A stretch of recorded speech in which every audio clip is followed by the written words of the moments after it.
بسم اللہ الرحمن الرحیم۔ بسم اللہ الرحمن الرحیم۔ السلام علیکم عزیز طلبہ کرام، امید ہے آپ حضرات خیریت سے ہوں گے۔ آج ہمارا صحیح مسلم کا سبق نمبر 348 ہے، جس کا عنوان ہے باب ما یقول اذا رفع رأسہ من الرکوع۔ آگے بڑھنے سے پہلے خلاصہ جات کو ایک نظر دیکھ لیں۔ گزشتہ سبق میں ہم نے اس عنوان کے تحت ان نکات پر بات کی تھی۔ آج کے سبق میں ہم اس عنوان کے تحت ان مذکورہ نکات پر بات کریں گے۔ تو بڑھتے ہیں سبق کی طرف۔ وبه قال حدثنا ابو بکر بن ابی شیبہ قال حدثنا ابو معاویہ ووکیع عن الاعمش عن عبید بن الحسن عن ابن ابی اوفا قال كان رسول الله صلی اللہ علیہ وسلم اذا رفع ظهره من الركوع قال سمع الله لمن حمده اللهم ربنا لك الحمد ملء السماء وملء الارض وملء ما شئت من شيء بعد۔ حضرت ابن ابی اوفا رضی اللہ عنہ فرماتے ہیں کہ نبی پاک صلی اللہ علیہ وسلم جب رکوع سے سر اٹھاتے تو فرماتے سمع اللہ لمن حمدہ اللہم ربنا لک الحمد ملء السماء وملء الارض وملء ما شئت من شیء بعد۔ ملء السماوات یعنی زمین و آسمان جس تعریف سے بھر جائیں وہ تیرے لیے ہو، اور اس کے بعد جس چیز کے بھرنے کی مقدار تو چاہے وہ تعریف بھی تیرے لیے ہو، یعنی تیرے علم میں زمین و آسمان کے علاوہ اگر کوئی بڑا قرہ ہو تو اس کے بھر جانے کی مقدار تعریف بھی تیرے لیے ہے۔ اس اسناد کے رجال 6 ہیں۔ پہلے ہیں ابو بکر ابن ابی شیبہ جن کا نام ہے عبداللہ ابن محمد، دوسرے ہیں ابو معاویہ محمد بن خازم الضریر الکوفی ثقۃ، تیسرے ہیں وکیع بن الجراح بن ملیح الرؤاسی، چوتھے ہیں الاعمش سلیمان بن مہران الاسدی ثقۃ حافظ، پانچویں ہیں عبید بن حسن المزنی ثقۃ۔ چھٹے راوی ہیں صحابی رسول ابن ابی اوفا رضی اللہ عنہ جن کا نام ہے حضرت عبداللہ بن ابی اوفا، صحابی ابن صحابی ہیں۔ بیعت رضوان میں یہ حاضر ہوئے تھے، پھر کوفہ تشریف لے گئے اور وہیں ان کی وفات ہوئی۔ یہاں اس اسناد کے لطائف کو ذکر کیا جا رہا ہے۔ یہ امام مسلم رحمۃ اللہ علیہ کی خماسیات میں سے ہے۔ اس کے رجال سے ستہ کے رجال ہیں، اور اس میں کوفی راویوں کا تسلسل ہے شروع سے آخر تک، اور اس میں تابعی سے روایت کر رہے ہیں، اور وہ امام اعمش ہیں جو حضرت عبید بن حسن سے روایت کر رہے ہیں، اور یہ دونوں حضرات تابعین میں سے ہیں۔ اور اس میں جو صحابی ہیں یہ کوفہ میں رہائش پذیر صحابہ کرام میں سے سب سے آخر میں وفات پانے والے یہ صحابی ہیں۔ حدیث پاک کے الفاظ ہیں کہ جب نبی پاک صلی اللہ علیہ وسلم رکوع سے سر اٹھاتے تو ارشاد فرماتے سمع اللہ لمن حمدہ۔ شیخ اکبر یعنی محی الدین ابن عربی رحمہ اللہ نے الفتوحات المکیہ میں اس حوالے سے ایک انتہائی عارفانہ اور بصیرت افروز نقطہ بیان کیا ہے۔ وہ فرماتے ہیں کہ جب ایک کامل نمازی رکوع سے سر اٹھاتے ہوئے سمع اللہ لمن حمدہ کہتا ہے تو اس کا اصل مطلب یہ ہوتا ہے کہ اللہ نے بندے کی وہ تسبیح سن کر قبول کر لی ہے جو اس نے رکوع میں یعنی سبحان ربی العظیم کہہ کر بیان کی تھی، اور وہ تعریف بھی قبول کر لی ہے جو وہ اب قیام کی حالت میں کرے گا۔ اس کے فوراً بعد بندہ خود ہی اپنی زبان سے جواب دیتے ہوئے کہتا ہے اللہم ربنا ولک الحمد۔ اس کی گہری حکمت یہ ہے کہ جب بندہ سمع اللہ لمن حمدہ کہہ رہا ہوتا ہے تو اسی وقت وہ دراصل اپنے رب کی طرف سے نائب اور ترجمان بن کر بول رہا ہوتا ہے، جیسا کہ صحیح حدیث میں خود نبی پاک صلی اللہ علیہ وسلم کا فرمان ہے کہ جب امام سمع اللہ لمن حمدہ کہے تو تم اللہم ربنا ولک الحمد کہو، کیونکہ اللہ تعالیٰ اپنے بندے کی زبان سے سمع اللہ لمن حمدہ فرماتا ہے۔ اسی روحانی راز کی بنیاد پر اکیلے نماز پڑھنے والے کے لیے بھی مستحب ہے کہ وہ سمع اللہ لمن حمدہ اور اللہم ربنا ولک الحمد کے درمیان ایک ہلکا سا سکتہ کرے، تاکہ رب کے کلام اور بندے کے اپنے کلام کے درمیان ایک لطیف فرق قائم ہو سکے۔ یہاں عربی بلاغت کا ایک خوبصورت پہلو بیان کیا گیا ہے کہ دعا میں حرف ندا کو حذف کر دیا گیا اور یا ربنا کی بجائے براہ راست اللہم ربنا کہا گیا ہے۔ حرف ندا کو گرا دینا دراصل اللہ تعالیٰ کے انتہائی قریب ہونے کی طرف اشارہ ہے۔ گویا بندہ یہ محسوس کر رہا ہے کہ میرا رب میری شہ رگ سے بھی زیادہ قریب ہے، اس لیے مجھے دور سے پکارنے والے الفاظ استعمال کرنے کی ضرورت ہی نہیں۔ تیسرا نقطہ ہے ملء السماوات۔ اس کے بعد ہے ملء السماوات کی نحوی تحقیق۔ ملء السماوات یعنی آسمان و زمین کے بھرنے کا کیا مطلب ہے؟ علامہ مظہری رحمہ اللہ صاحب مرقات اس کی بہترین تشریح کرتے ہوئے فرماتے ہیں کہ الفاظ اور بات چیت کو تو برتنوں یا پیمانوں میں ماپا نہیں جا سکتا، پھر کلمات سے آسمان و زمین کے بھرنے کا کیا مطلب ہے؟ دراصل یہ ایک تمثیل اور بات کو ذہن کے قریب کرنے کا انداز ہے۔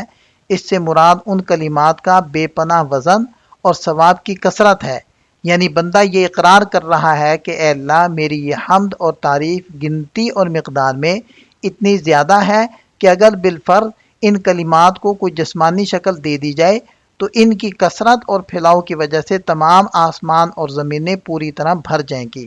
یہ دراصل اللہ کی لامحدود صفات کے سامنے بندے کی عاجزانہ مگر بے پناہ محبت بھری حمد کا اظہار ہے۔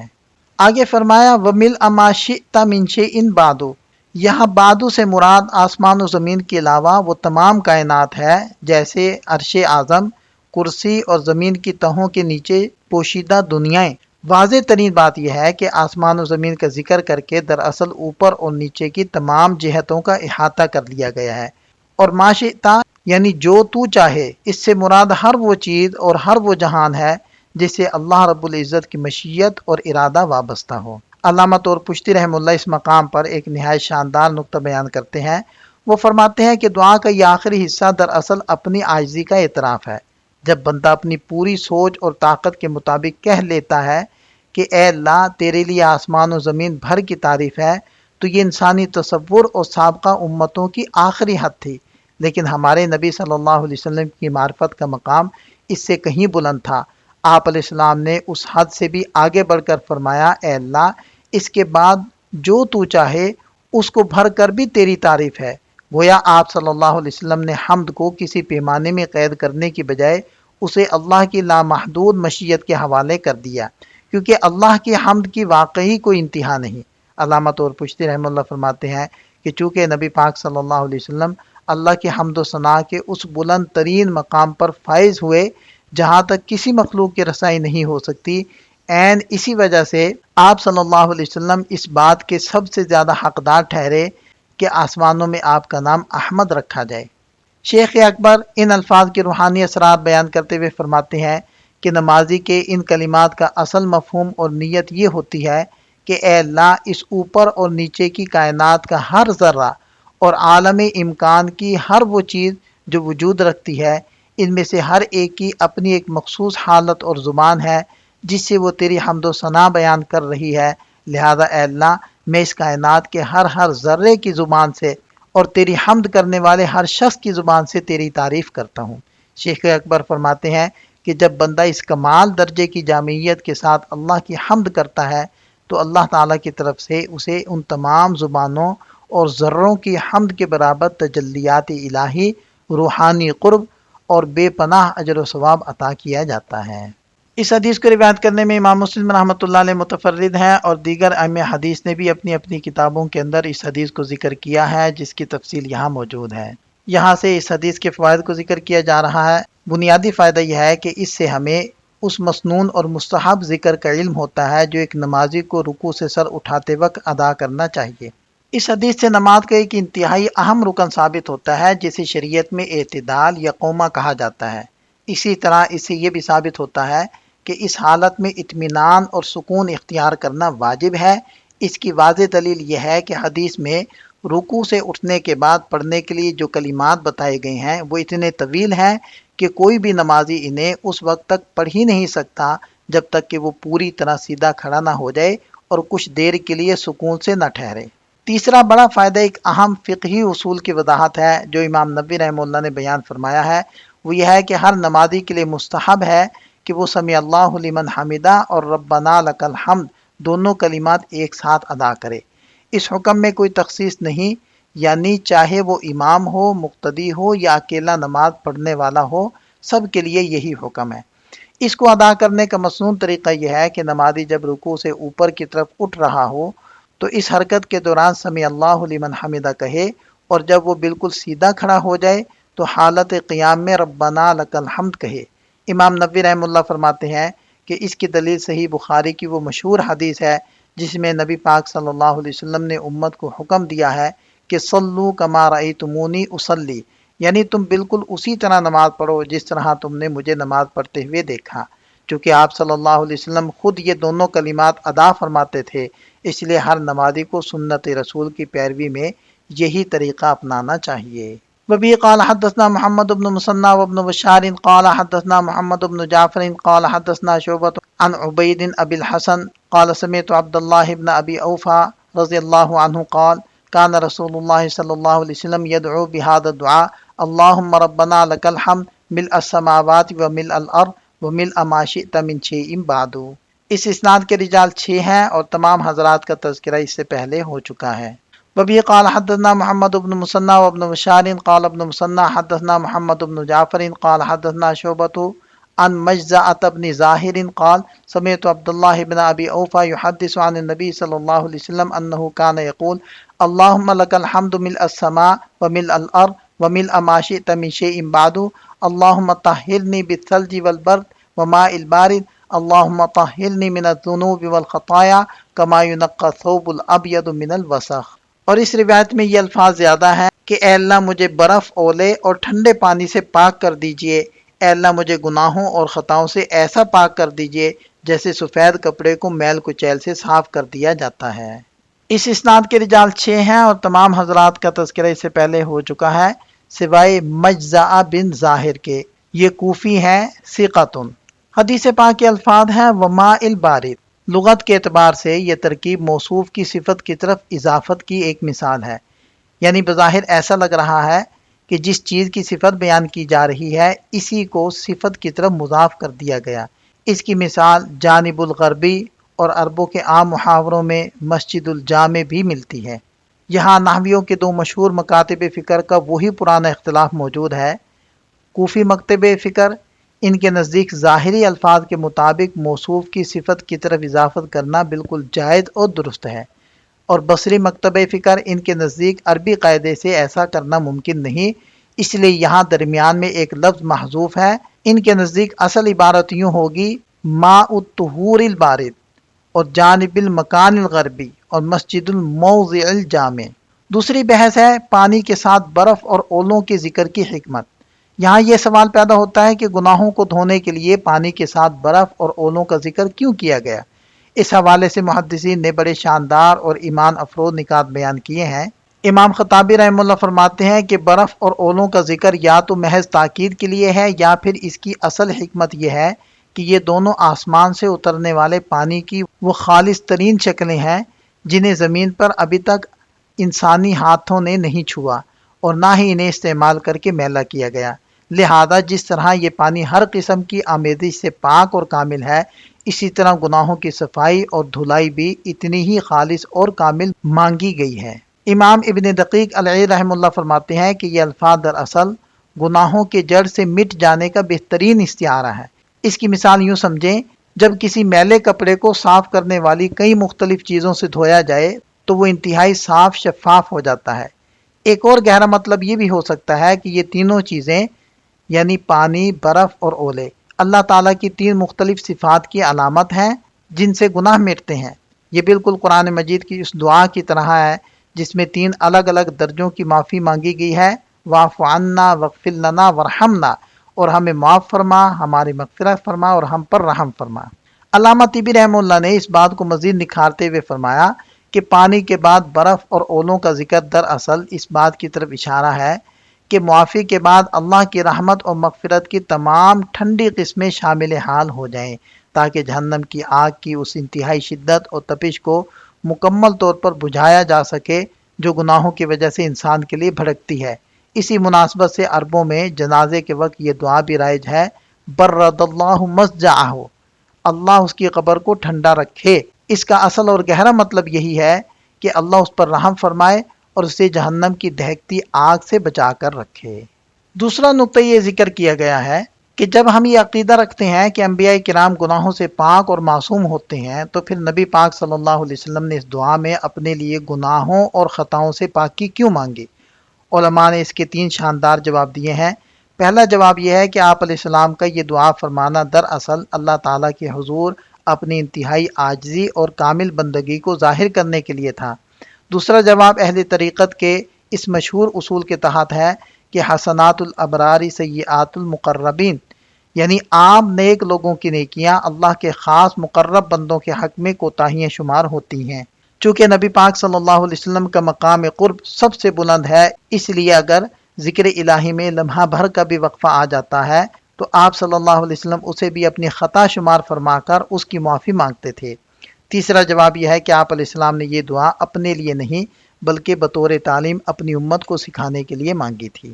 وبه قال وحدثنا عبید اللہ بن معاذ قال حدثنا ابي قال وحدثني زهير بن حرب قال حدثنا يزيد بن هارون كلاهما عن شعبة بهذا الاسناد في رواية معاذ كما ينقى الثوب الابيض من الدرن وفي رواية يزيد من الدنس۔ دونوں کا معنی ہے میل کچیل۔ اس اسناد کے رجال 5 ہیں۔ پہلے ہیں یزید بن ہارون السلمی اور بقیہ حضرات کا تذکرہ اس سے پہلے ہو چکا ہے۔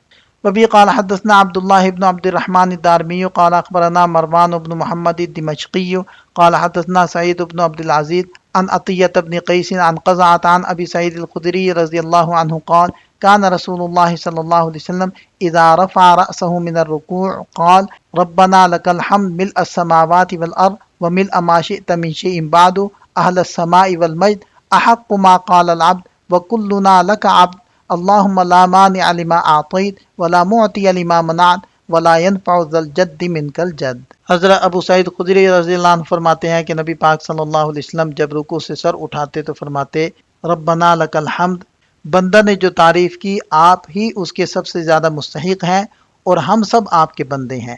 اے اللہ، جسے آپ دیں اسے کوئی روکنے والا نہیں اور جسے آپ روک دیں اسے کوئی دینے والا نہیں، اور کسی کوشش کرنے والے کی کوشش آپ کے سامنے کوئی فائدہ نہیں دیتی۔ اس اسناد کے رجال 6 ہیں۔ پہلے ہیں عبداللہ بن عبد الرحمن الدارمی ثقۃ ثبت، دوسرے ہیں مروان بن محمد الدمشقی ثقۃ، تیسرے ہیں سعید بن عبد العزیز التنوخی الدمشقی ثقۃ امام، چوتھے ہیں عطیہ بن قیس الکلابی، پانچویں ہیں قزع ثقۃ، اور چھٹے نمبر پر ہیں صحابی رسول حضرت ابو سعید خدری رضی اللہ عنہ، سعد بن مالک بن سنان صحابی بن صحابی ہیں رضی اللہ عنہما، 65 ہجری کے اندر ان کی وفات ہوئی۔ یہاں اس اسناد کے لطائف کو ذکر کیا جا رہا ہے، یہ سداسیات میں سے ہے، دمشقی رامیوں کا تسلسل ہے اس میں، اور اس میں تابعی سے روایت کر رہے ہیں، اور اس میں صحابی ابن صحابی ہیں، مکثرین 7 میں سے ایک ہیں، انہوں نے 1170 احادیث روایت کی ہیں۔ اس حدیث کو روایت کرنے میں امام مسلم رحمۃ اللہ علیہ متفرد ہیں، اور دیگر ائمہ حدیث نے بھی اپنی اپنی کتابوں کے اندر اس حدیث کو ذکر کیا ہے۔ اس اسناد کے رجال 6 ہیں۔ پہلے ہیں ابو بکر بن ابی شیبہ، دوسرے ہیں حشیم بن بشیر بن دینار السلمی ثقۃ ثبت، تیسرے ہیں ہشام بن حسان الازدی القردوسی، اور چوتھے ہیں قیس بن سعد المکی ابو عبد الملک، پانچویں ہیں عطا ابن ابی رباح اسلم القرشی، اور چھٹے نمبر پر ہیں حضرت عبداللہ ابن عباس رضی اللہ عنہما، 68 ہجری کے اندر ان کی وفات ہوئی۔ یہاں اس اسناد کے لطائف اور نکات کو ذکر کیا جا رہا ہے کہ یہ امام مسلم رحمۃ اللہ علیہ کی سداسیات میں سے ہے، اس کے رجال 66 کے رجال ہیں، اور اس میں مکی رامیوں کا تسلسل ہے، اور اس میں صحابی عبادل اربع میں سے ایک ہیں، مکثرین 7 میں سے ایک ہیں، اور جو حضرات فتوے کے ساتھ مشہور تھے ان میں سے ایک ہیں۔ حدیث کے الفاظ ہیں احق ما قال العبد، یعنی سب سے سچی بات جو کسی بندے نے کہی۔ اس کا اصل مفہوم یہ ہے کہ میرے جیسا عاجز بندہ تو جیسے عظیم اور سچے مالک کے سامنے جو سب سے ضروری اور حق بات کہہ سکتا ہے وہ یہ ہے کہ اے اللہ، جو تو عطا فرما دے اسے کوئی روکنے والا نہیں۔ اس ذکر میں جو الفاظ آئے ہیں وَكُلُّنَا لَكَ عَبْدٌ، اور ہم سب تیرے ہی بندے ہیں، یہ نحو کے اعتبار سے ایک جملہ معترضہ ہے۔ قرآن مجید اور عربی کلام میں جملہ معترضہ کا استعمال بہت عام ہے۔ کلام کے بیچ میں اس طرح کا جملہ لانے کا مقصد بات کی اہمیت کو بڑھانا اور پچھلی بات کے ساتھ ایک گہرا ربط پیدا کرنا ہوتا ہے۔ یہاں اس کا مطلب یہ بنتا ہے کہ چونکہ یہ دعا ایک بندے کی سب سے سچی بات ہے اور ہم سب چونکہ اللہ ہی کے بندے ہیں، اس لیے ہم سب پر لازم ہے کہ ہم ان کلمات کو ضرور ادا کریں۔ دوسری بحث یہ ہے کہ یہ کلمات سب سے زیادہ سچے اس لیے ہیں کیونکہ ان میں بندہ اپنا سب کچھ اللہ کی سپرد کر دیتا ہے۔ اس میں اللہ کی بارگاہ میں مکمل تسلیم خم کرنا، اس کی وحدانیت کا دل سے اقرار، اس بات کا برملا اعلان ہے کہ نفع و نقصان کی تمام طاقت صرف اللہ کے ہاتھ میں ہے۔ اسی طرح یہ کلمات دنیا سے بے رغبتی اور نیک اعمال کی طرف متوجہ ہونے کا بہترین ذریعہ ہیں۔ شارح فرماتے ہیں کہ نبی پاک صلی اللہ علیہ وسلم کی اس دعا کے الفاظ اللہم لا مانع لما اعطیت، دراصل قرآن مجید کی سورہ فاطر کی آیت نمبر 2 سے ماخوذ ہیں، جہاں اللہ تعالیٰ کا ارشاد ہے ما یفتح اللہ للناس من رحمت فلا ممسک لها وما یمسک فلا مرسل له من بعدہ، یعنی اللہ لوگوں کے لیے اپنی رحمت کا جو دروازہ کھول دے اسے کوئی بند کرنے والا نہیں، اور جسے وہ بند کر دے تو اس کے بعد اسے کوئی کھولنے والا نہیں۔ آخر میں ایک نہایت شاندار اور بصیرت افروز صوفیانہ اصول بیان کیا گیا ہے۔ شارح فرماتے ہیں کہ ایک سچے بندے کو چاہیے کہ اللہ کا کوئی چیز دینا یا کوئی چیز نہ دینا اسے کبھی اپنے رب کی یاد سے غافل نہ کرے، کیونکہ مشہور بزرگ ابن عطا اللہ اسکندری رحمہ اللہ کے ایک شاندار سنہرا قول ہے کہ بسا اوقات اللہ تعالیٰ تجھے ظاہری طور پر کچھ دے رہا ہوتا ہے لیکن حقیقت میں وہ تجھے اپنے قرب سے محروم کر رہا ہوتا ہے، یعنی تو نعمت پا کر منعم کو بھول جاتا ہے، اور بسا اوقات وہ تجھ سے کوئی چیز روک لیتا ہے لیکن حقیقت میں وہ تجھے بہت کچھ عطا کر رہا ہوتا ہے، کیونکہ اس محرومی کی وجہ سے تو رو رو کر اپنے رب کے مزید قریب ہو جاتا ہے۔ اس حدیث کو روایت کرنے میں امام مسلم رحمۃ اللہ علیہ متفرد ہیں، اور دیگر ائمہ حدیث نے بھی اپنی اپنی کتابوں کے اندر اس حدیث کو ذکر کیا ہے۔ وبه قال حدثنا ابن نمير قال حدثنا حفص قال حدثنا هشام بن حسان قال حدثنا قيس بن سعد عن عطاء عن ابن عباس رضي الله عنهما عن النبي صلى الله عليه وسلم الى قوله وملء ما شئت من شيء بعد ولم يذكر ما بعده۔ اس اسناد کے رجال 6 ہیں، پہلے ہیں ابن نمیر اور دوسرے ہیں حفص بن غیاث، بقیہ حضرات کا تذکرہ سابقہ سند میں ہو چکا ہے۔ ان احادیث سے حاصل ہونے والے چند فوائد کو ذکر کیا جا رہا ہے۔ ہمارا سبق مکمل ہو جاتا ہے، ایک نظر خلاصے کو دیکھ لیں۔ یہ سبق سے متعلق چند سوالات ہیں، ان کے جواب تحریر کریں۔ ملتے ہیں نئے سبق کے ساتھ۔ اللہ تعالیٰ ہم سب کا حامی و ناصر ہو۔ دعاؤں میں یاد رکھیے گا۔ السلام علیکم۔